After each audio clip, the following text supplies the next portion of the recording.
Putain, j'ai dit, mais qu'est-ce que tu fais là? J'ai dit, c'est pas Laurent possible. Spinozzi, dit Lolo, nous parle de son ami Georges Brassens et de l'étang. Je leur ai tendu une maille, hein. J'ai embarqué Delphos, j'ai embarqué Cocotte, et j'ai dit à goutte de l'eau parce qu'on faut monter à Balaruc. Hein. Et on était monté là, le plus sec, ça a été la langue, les paquets de mer, avec ce bateau derrière à la remorque.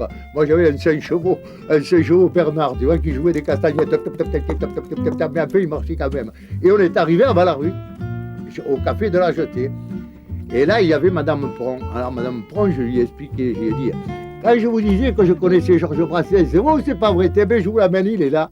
Non, ce n'était pas le radeau de la Méduse, ce bateau, qu'on se le dise au fond des ports, dise au fond des ports. Il naviguait en père peinard sur la grand-mare des canards et s'appelait les copains d'abord, les copains d'abord. Les copains, l'amitié et l'amour, et pour décor, un beau rivage. Ici, tout contre la Méditerranée, au pied de la ville de Sète, c'est d'abord celui de l'étang de Thau. La mare aux canards est le plus grand et le plus profond des étangs.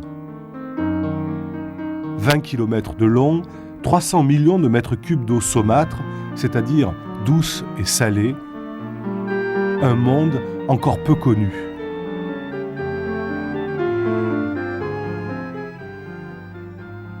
Ah, moi, quand j'ai vu ce coin-là, j'ai dit c'est fini, j'y suis, j'y reste. Voilà. Ça m'a tellement plu. C'était il y a plusieurs millions d'années, et l'étang était en train de naître. C'était des montagnes, il y avait des falaises, des récifs, et tous ces récifs se sont écroulés. On a assisté à un effondrement d'une portion de l'espace correspondant à peu près à l'étang et à la plaine de Gijan. Et donc cet effondrement a été envahi par les eaux à la suite de la remontée du niveau marin, qui a poussé devant lui des sédiments. Et ces sédiments ont été remaniés régulièrement par les courants marins et se sont accrochés le long de certains promontoires rocheux.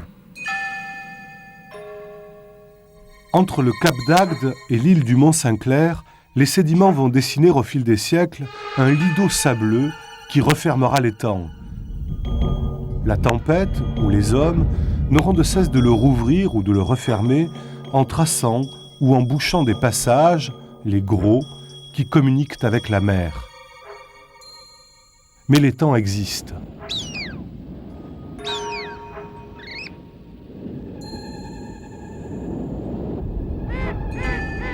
Notre étang, il est situé sur un lieu de passage, sur les migrations des oiseaux. C'est-à-dire qu'au printemps, vous avez les chevaliers pattes rouges, les chevaliers pattes vertes, les becs droits, les avossettes, les courlis, les charlots, les gros courlis, les charlottines, les parle-pas, les tignousses, toute la faune marine qui passe, plus canne, colvert, canard pilé, bouille, macreuse et canard espagnol.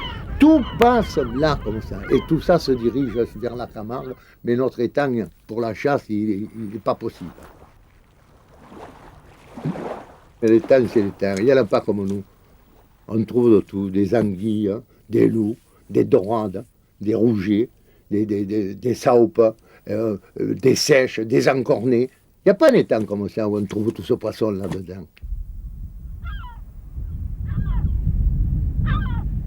L'essentiel des activités des hommes vivant autour de l'étang, à l'époque même préhistorique, c'était essentiellement la chasse et la pêche. Les siècles passent sur les rives de l'étang. On dit qu'une cité lacustre y serait engloutie. Mais Balaruc a déjà ses termes. Bouzigues son âme et sa beauté. Mèze est grec et dynamique.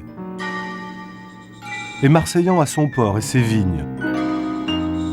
Loupian, son histoire romaine. Et l'huître, son fameux vin blanc, le Picpoul. Plus tard, Sète accueillera des marins du Languedoc et d'Italie pour devenir un grand port sur décision de Colbert.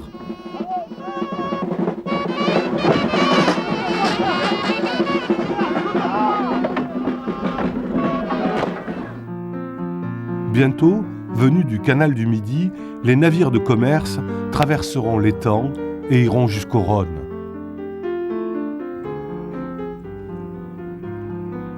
Les hommes changent, les gestes et les outils demeurent.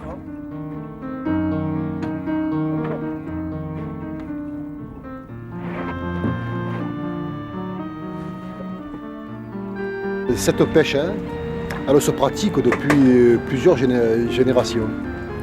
Bon, ça consiste, on cale les filets au moment où le poisson quitte l'étang pour aller frayer à la mer. Et il y a des époques bien précises. C'est-à-dire qu'on prend d'abord les dorades. Les dorades partent plus tôt. Elles vont frayer plus tôt, c'est-à-dire au mois de septembre par là. Et après, on cale les filets pour les anguilles. Et on attend que la lune disparaisse, qu'il y ait un peu d'obscur pour les prendre. Et on attend surtout le vent, parce que sans vent, on ne prend rien. Au XXe siècle, on voit apparaître une nouvelle activité qui est l'élevage des coquillages. Les huîtres, on en pêchait dans l'étang depuis longtemps. À partir de cette cueillette, on en est venu à l'élevage.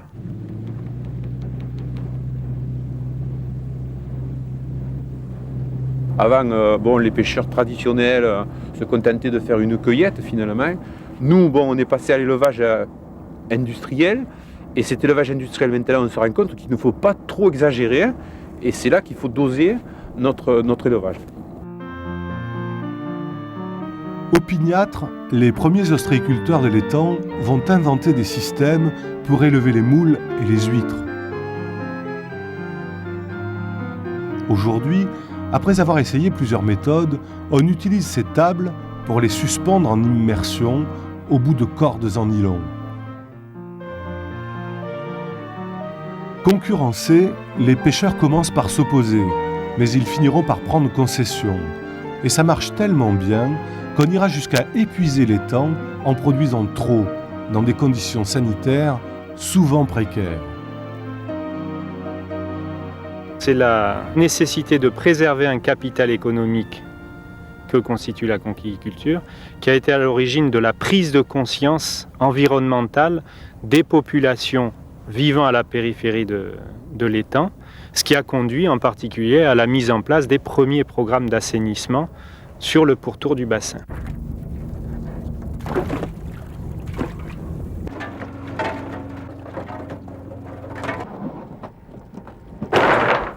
L'entreprise familiale, vous voyez, qui était à ce moment-là au top niveau, et a changé, a basculé dans le commerce, a basculé dans les entreprises, vous comprenez, qui se sont perfectionnées avec les progrès qu'il y a eu. Il y a eu les barres d'huîtres qui ont été un petit peu supprimées avec des torrons, vous voyez, maintenant on colle des huîtres sur des torrons en nylon.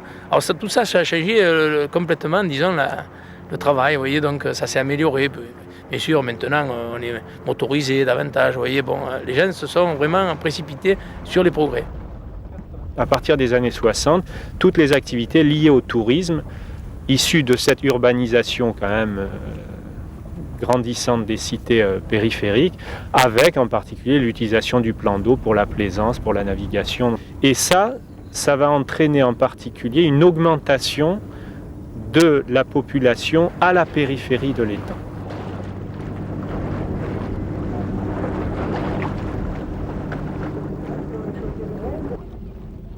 À une encablure à peine des planches à voile, grossissent plusieurs dizaines de milliers de tonnes d'huîtres. Comment l'étang de Thau, 10% de la production nationale, peut-il être aussi nourricier? Un poisson qui rentre de la mer est maigre. Quand il sort, il est bien gras, il est magnifique. Mais des palourdes, des moules, des ourtiens et des huîtres, on en ramassait tant qu'on voulait. C'est une machine à produire un aliment, c'est-à-dire un aliment naturel. Donc il y a des tas de professionnels qui vivent de cette machine finalement. Et je crois que cette machine, on doit la préserver. C'est l'influence marine qui fait qu'on a une grande richesse faunistique et floristique dans l'étang. L'étang est également le réceptacle d'un certain nombre de cours d'eau qui proviennent du bassin versant. Tous ces cours d'eau lessivent une partie des sols du bassin versant et apportent à l'étang ce qu'on appelle des éléments nutritifs, essentiellement de l'azote et du phosphore, qui vont être utilisés dans l'étang par des végétaux. Algues ou herbiers, ces végétaux constituent alors une nourriture exceptionnellement riche pour les poissons, les crustacés et les coquillages de l'étang, à condition bien sûr de le protéger des nuisances, pollutions et déséquilibres comme par exemple la malaïgue. Tout ce qui vivait sous la terre, les algues, les vers, les bibis, tout ce qu'il y avait au fond, tout ça pourrissait et ça émettait des gaz. Et à ce moment-là, ça pourrissait l'eau, quoi. Ça sentait mauvais et c'était l'eau vient blanche et c'est pourri. Et à mesure que ça avance, comme c'est en somme un feu sous-marin, et ça avance, ça brûle tout et ça tue tout en même temps. C'est ça la malaïgue. Protéger l'étang. Par 5 mètres de fond, ce chercheur de l'Ifremer fait des prélèvements qui permettront d'étudier l'évolution des sédiments sous les parcs et dans les herbiers proches. L'Ifremer est aussi chargé de surveiller la qualité des eaux. Protéger l'environnement. À Metz, l'étang s'est donné une vitrine internationale avec sa station de lagunage. Elle permet d'épurer les eaux usées avec les énergies naturelles et de produire des phytos et des zooplanctons réutilisables. Son centre de recherche pluridisciplinaire, le CEREMER, permet de poursuivre simultanément des activités de formation, de recherche, d'aquaculture et d'accueillir plus de 80 000 visiteurs par an. Comprendre la vie de l'étang, mais aussi agir. État, région, agence de l'eau, département de l'Hérault, fédération des caves coopératives, professionnels et collectivités locales viennent de le décider en signant le contrat de l'étang de Thau.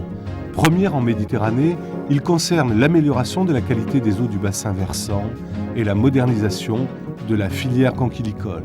On travaille avec la nature, c'est très important ça, de travailler avec la nature et je veux dire que si on travaille bien avec ce bassin de Thau qui est quelque chose de naturel, ça nous rend bien finalement, ça nous le rend 10 fois plus. Des bateaux, j'en ai pris beaucoup, mais le seul qui ait tenu le coup, qui n'est jamais viré de bord, mais viré de bord. Naviguait en père peinard sur la grand-mare des canards et s'appelait les copains d'abord,